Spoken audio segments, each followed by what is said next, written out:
Folks, for the last 24 hours, a number of people have been on my social media talking about the apparent suicide of a beloved VP for Student Affairs at Lincoln University in Missouri. Her name is Dr. Antoinette Candia-Bailey. Okay, she died by suicide on January 8th. People have been suggesting that it was bullying from the university's president, Dr. John Moseley, that led to her suicide. Folks are demanding that the president also resign. Now, Lincoln University, Missouri is a historically black college university.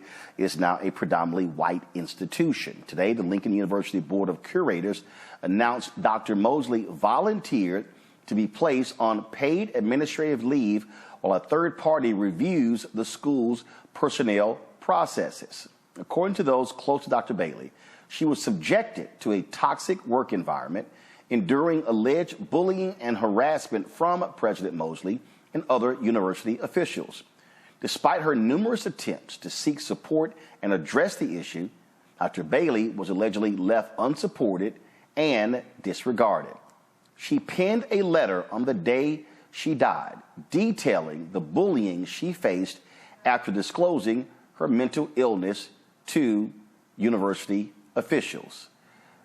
This here is a letter here, folks. Joining us right now from Atlanta is Lincoln University's National Alumni Association President, Dr. Sherman Bonds, who wrote this letter, folks, calling the school's current leadership a liability. This letter has been circulating on social media as well, and folks, of course, have been talking about this. Folks, we have the audio issues with Dr. Sherman Bonds sorted out. Before I go to him, this is the letter here that Dr. Moseley, that was sent by Dr. Bailey to President Moseley on the day she committed suicide. You see her saying, "Thank you for allowing me to return to Lincoln University on May 1st, 2023, and serve as the Vice President and Dean of Students in the Division of Student Affairs." She goes on to talk about being appreciative of working there. She says, yes, there are some interpersonal personality conflicts with team members. They're dedicated and work hard. I appreciated the meeting. And at the end, before the November evaluation meeting, I asked if you wanted me at LU. Thank you for the indirect response. It spoke volumes. Lincoln is where it started for me and where it ended.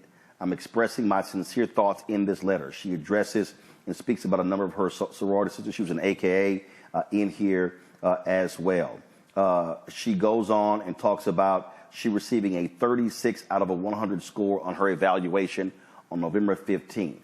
She says that meant I didn't have a pulse and was just a body present. The total score was 100. If I am wrong, please accept my apology. The evaluation was not good. Why did you allow me to work if I was that much of a bad employee with poor leadership? While everyone was asleep, I was working. While on vacation, I was working. You even asked that I do a scheduled send on emails so folks aren't getting messages at all times of the night. I made it clear to staff that I work 24/7, but I don't have that expectation for them to be up working. The staff can never tell you of a time I didn't respond when I was working or away from the office. Never. Who got calls at 2 a.m., answer them, and follow up appropriately. If it was so bad, you should have provided me with an improvement action plan to work with me on my poor performance. You had no intention of retaining me as the VPSA. It went downhill after the FLMA and ADA documents were submitted due to my severe depression and anxiety.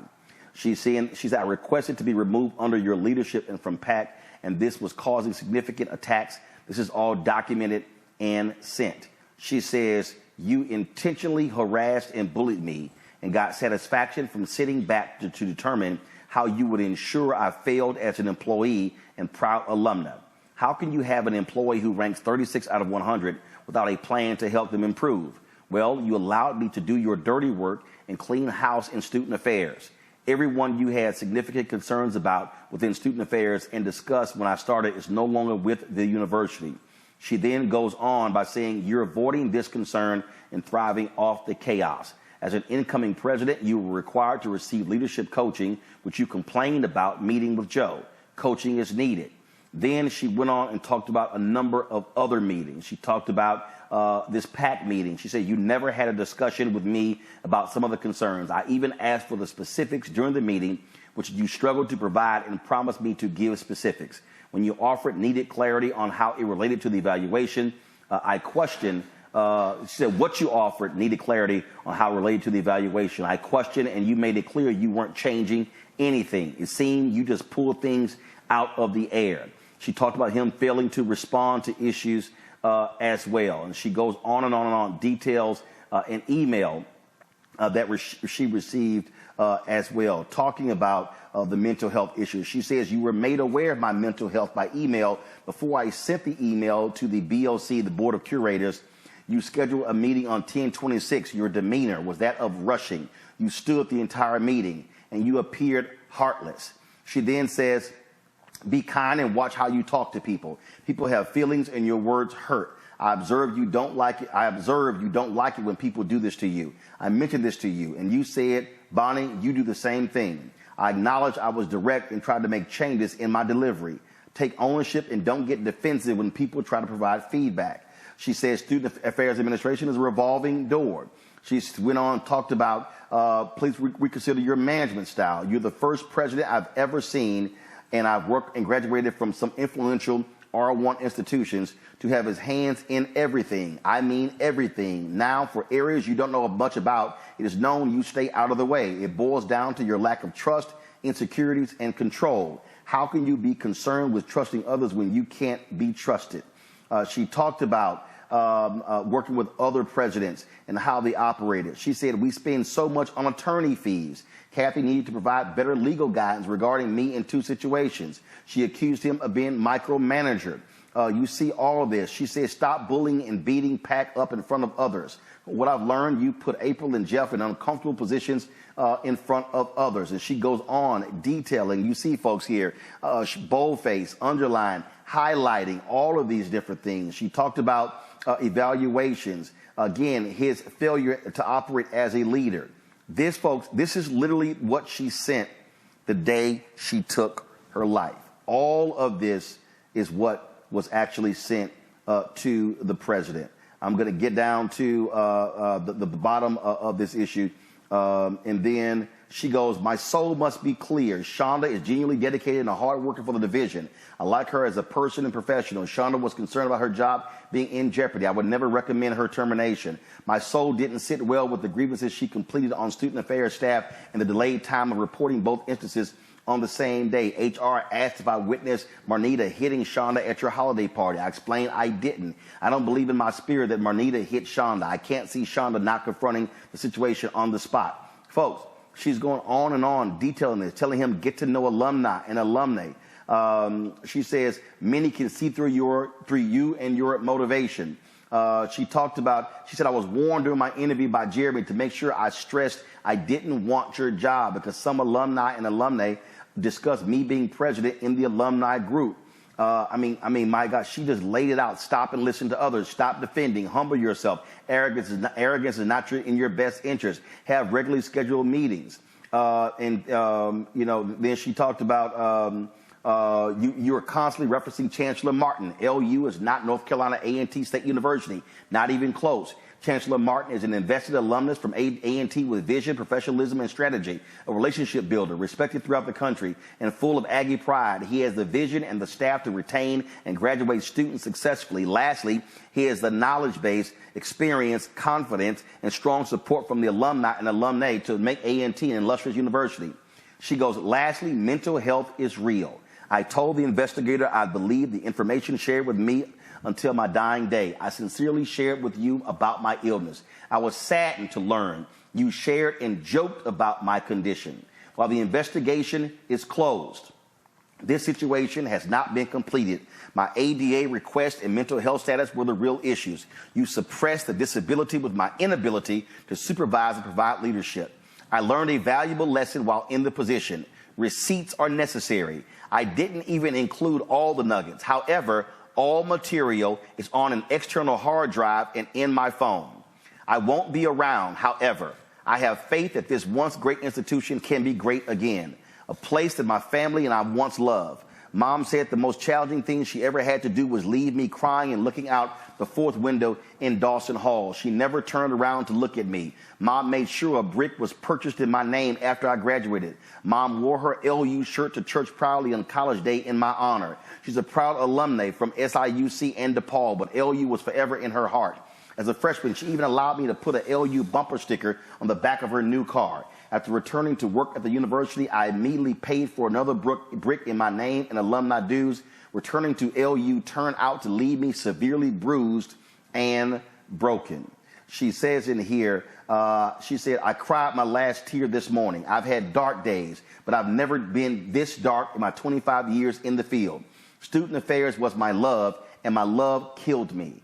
I hope this message touches someone. If your soul is empty, troubled, in despair, and you see red flags, leave. Don't try to stick around. My soul can now rest. I feel my earthly dash. March 1974, January 2024. A seat has been prepared for me. Karma is a beast and never expires. Karma will catch up to you and a few others. It may not happen tomorrow, however, in time. Karma and ill intentions are like a mirror. It will reflect the pains and bruises you caused on others. Dr. Moseley, may God have mercy on your callous and evil soul. You should never have bad intentions against any child of God. I wish my beloved LU all the best. Blue Tiger Pride, Bonnie. Dr. Bonds, it is painful just reading that letter. Yes, it is, Roland. It's very, very difficult to hear it read to me again. It was difficult for me to read it in real time. And as I read it, when I received it, I ended up receiving a text that she had committed suicide. I offer my condolences to the family and to her husband. I offer my support to my LU family. I offer my love and support to all the AKs out there that are crying and weeping and wailing. I'm set back. I'm dismayed. I'm disappointed. And I find myself in a state of hopelessness. However, but I believe Bonnie, Dr. Bailey made it clear there's a day that's coming, and that day should be coming soon, that we'll be able to move forward, and we'll be able to find closure, and we'll be able to carry on her legacy with the university, and we'll be able to lift up that honorable institution known as Lincoln University. Were you and others made aware of the issues that she was having with the president? Was this common knowledge? No, it's not common knowledge about the depth of her issues. I think we struggle with the president's ability to be an effective leader.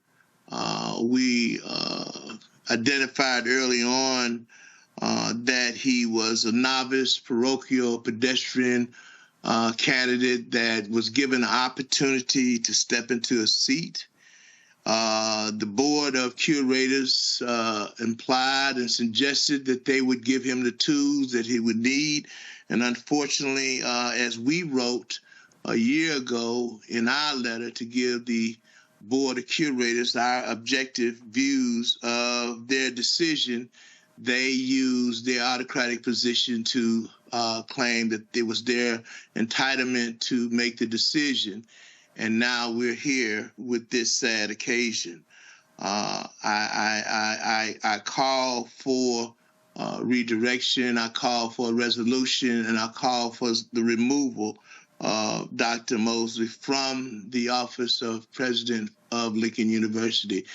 As long as he's there, he brings a stain upon the university's mission, upon the institutional care of that mission and the responsibility. Unfortunately, Dr. Bailey was not the first scholar in which he's removed. In his tenure so far, he's removed 3 doctoral professors that came to Lincoln, and that's too many within a short time. The environment is purpose is for nurturing, and not only did Dr. Bailey talk about his insecurity as it relates to the presidency, Dr. Self also shared that was the sentiment of his inability and his insecurities. This right here is the Board of Curators. And have you heard from any of the members of the Board of Curators with regards to this issue? No. They have not chosen to come out and present in any form.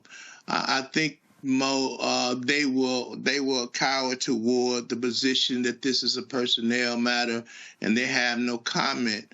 This is a decision in which the board made and has given us. They've given us a weak leader. They've given us an unskilled president who does not have the capacity to build. Dr. Bailey was there no longer than 9 months, and not to have a formative assessment that gives her, as you said, a corrective action. You take her and you just dispose of her as if she's just a dusty towel. And I find that to be very, very unsettling. I think the institution for HBCUs is where we build a platform to build out our scholars. And you have 3 PhDs or EDDs to come under your leadership not to be successful. That's a reflection on you. That's not a reflection on them. You know, one time you might be able to say yes, but Dr. Self, Dr. Brown, and now you have Dr. Bailey. That is just poor leadership quality. You hired her, you brought her there, and you disposed of her recklessly, in my opinion. When you said calling for him to be removed, is that you individually, or has the Alumni Association taken a vote, and is that the stance of the entire Alumni Association? With the Alumni Association, I have not met with the board and its entirely, but the sentiment of the members have, they called. I have quite a few presidents who are in the same boat, but I would imagine that there may be some who would say we are rushing to judgment and that we should allow. If we do not take the position that we have, we wouldn't be where we are. If we would not be outspoken and say enough is enough, we wouldn't be there. I think they would think it is just business as usual, and we can dispose of an African woman just any kind of way. Those days are past. We don't do that no more. You know, it happened on his watch. It's time for him to move. And as simple as that. And quite frankly, it may be time for the board to move, because it's their decision. It's a reflection on them. Dr. Sherman Bonds, we certainly appreciate you joining us. Thanks a lot. All right. Thank you. Michael Imhotep is the host of the African History Network show out of Detroit. John Quill Neal is a trial lawyer with the John Quill Neal firm out of Atlanta. John Quill, I want to start with you. This is, obviously, so many people are commenting about this on social media. A lot of female educators are discussing this as well. Reading that letter, she lays out in detail the issues that she had with this president. Yes, there are a lot of issues as it relates to this specific tragedy. This is just so sad. I don't believe that we got a clear answer as to what the knowledge of the university was as it relates to what was happening. But it would be plausible for us to presume that there were some others that were CC'd on some of this correspondence, or other people that were involved. And although public universities can be challenging to sue because they have immunity, they are potentially open to a lawsuit, right? Because essentially you have here a faculty member that made it very clear that she had anxiety and depression. She tried to take leave under FMLA and the American Disabilities Act. That was denied. It appears to be numerous discussions and some of the factors that are considered when suing, because you can potentially sue in some jurisdictions for wrongful death for suicide.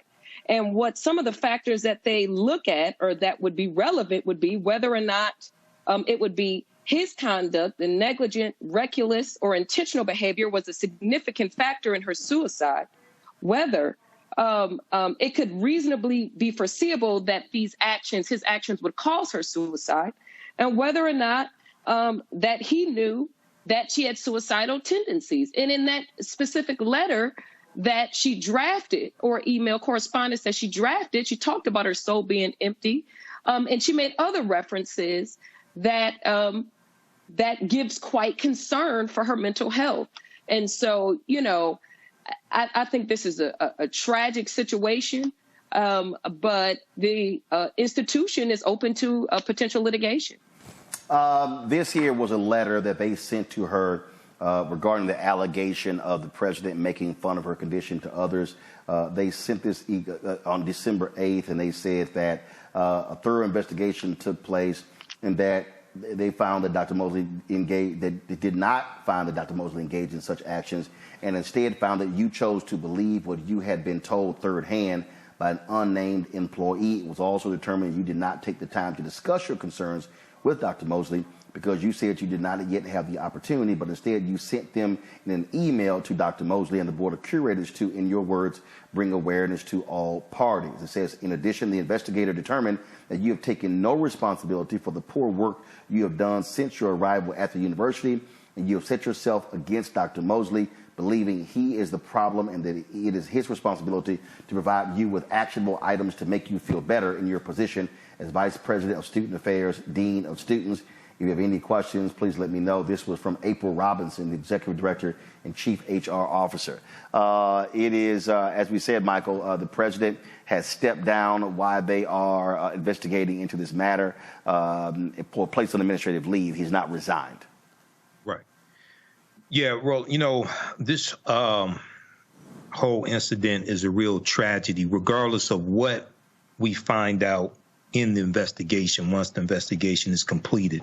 I mean, this is a tragedy, and this also calls for a need when it comes to increase in funding for mental health, but also better understanding mental health, depression, things of this nature, and the pressures that people experience in the workplace, especially African Americans in the workplace. I don't have all the details on this, but I can't help but also see some parallels between this and Dr. Claudine Gay being pushed out as president of Harvard University. And even though there are different circumstances, when Dr. Bailey talks about bullying, okay, if what she is alleging here is correct, or even if 1/10 of what she is alleging here is correct with bullying, we also saw that coming from the conservative right, bullying Dr. Claudine Gay. Well, in the case here, that's outside folks who were targeting Gay. Here, this is her saying it's the president. Yeah, I totally agree. That's why I said there's some parallels. It's not the exact same thing, but again, the different. First of all, I don't think there's actually a parallel. The folks on the right were targeting Gay because of her comments what was happening on campus. This is her talking about job performance, and so it's a lot different in that she was working under this person, whereas Gay was not working for her critics. I totally understand that, Roland, but at the same time, Dr. Gay's qualifications were challenged. Oh no, I know, I understand that. I understand that. Right. Yeah. So I understand their differences. So let me also say this. So this was the press release that was sent out when Dr. Bailey was hired. This was April 17, 2023. Much fanfare, and this is the comment from the president in this press release. We're excited for Dr. Candia-Bailey to join our team. She brings a wealth of experience to move student affairs and our entire university forward. That division is vital to our students' collegiate experience beyond the classroom, and I feel certain she's the right leader to guide those efforts. Folks, that was in April. She started in May, and she took her life January 8th, so she wasn't even there an entire year. We'll keep you all abreast of what happens next in this particular sad story. Hotep, everybody. This is Michael Imhotep from the African History Network. Our Kwanzaa online history course bundle pack is on right now. We have a fantastic promotion for you. Get our bundle pack of 2 online history courses that I teach, as well as my 15 lecture downloadable bundle, African History Awakens the African Mind from Mental Death. These are both from me, Michael Imhotep. My first online history class is Ancient Kemet, the Moors, and the Maafa, Understanding the Transatlantic Slave Trade, what they didn't teach you in school. Kemet is one of the original names for Egypt. We deal with thousands of years of history and what leads up to the transatlantic slave trade taking place. I do a PowerPoint presentation. We have book references, articles. There's about 100 articles that we cover in the class, over 200 slides that I put together as well. And there are also video clips, including excerpts of interviews I've done with some of our historians and scholars, as well as Renoka Rashidi, Professor James Small, Anthony Browder, Professor Kabahaya Wafa Kamane, and Dr. David Imhotep. In the second class that I teach, it's called Black Resistance Movements from the Haitian Revolution, the U.S. Civil War, Civil Rights Movement, and Black Power Movement, 1800 to 1968. And we dig in deep and look at history chronologically from 1800 to 1968 and look at what leads to the Civil War taking place. We study the Jim Crow era, the Reconstruction era, 1865 to 1877, World War I, World War II, Civil Rights Movement, Black Power Movement. This sale has been extended to Sunday, January 14th, 2024, and be sure to join us for our next class, Saturday, January 14th, 2 p.m. Eastern Standard Time. The content of these courses is PG-13, so you can use this with your children as well. It's not overly graphic. I don't do a lot of cursing or anything like that. It's very visual. We also have video clips, so it's very engaging. Be sure to listen to the African History Network show Sundays 9 p.m. to 11 p.m. Eastern Standard Time. Visit our website, AfricanHistoryNetwork.com, for more information. And if you want me to do a presentation for your group or organization, whether it's for Dr. King Day, whether it's for African American History Month, Juneteenth, etc., visit our website, AfricanHistoryNetwork.com, AfricanHistoryNetwork.com. You can contact me through the website or email me at ahnshow@AfricanHistoryNetwork.com. Remember, right now is corrects wrong behavior. It's not over till we win. Wakanda forever. And we'll see you in class. Also, if you'd like to stop for information, you can support the African History Network, $the AHN Show through Cash App, $the AHN Show through Cash App, also through PayPal, paypal.me/the AHN Show. This helps us keep doing the research, stay on the air, keep broadcasting, pay some of the bills. All right, we have to get out of here. Remember, right now is correct wrong behavior. Is not over till we win. Wakanda forever. And we'll talk to you next time. Peace.